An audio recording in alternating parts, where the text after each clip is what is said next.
ఇప్పుడు హనుమంతుడి గుడి దగ్గర గణేష్ షాప్ దగ్గర ఉంటుంది.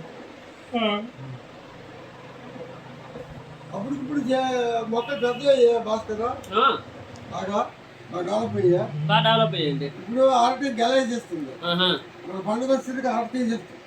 ఏవో కొసమ్మస్ ఉంటాయి అన్ని కాకుండా మొత్తం ఆర్టీ తీసిందట. మొత్తం కూరగాయలు పెట్టాయి. మళ్ళీ మొత్తం కూరగాయలు చెప్తుంది మొక్కలు.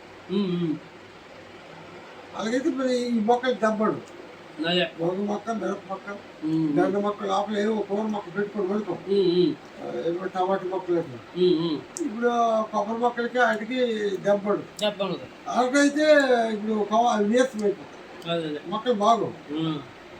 అది ఈ లోపల పడిన కూరగాయలు ఆ షాపులు పెట్టి అమ్ముతుంది కదా అని ఆలోచన.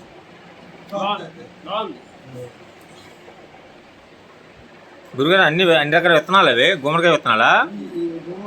ఆల విత్తనాలు, బెండ విత్తనాలు, బీర విత్తనాలు తయారు చేస్తారు. మా షాపులో కూరగాయ విత్తనాలు, కూరగాయలు రెండు దొరుకుతాయి. భవిష్యత్తు కూరగాయ విత్తనాలు, కూరగాయలు రెండు అమ్ముతాయి. కొన్ని రకాలు లేనివి హోల్సేల్గా తెచ్చుకుంటాం. 2-3 కేజీలు మొక్కలు హోల్సేల్ దొరుకుతాయి.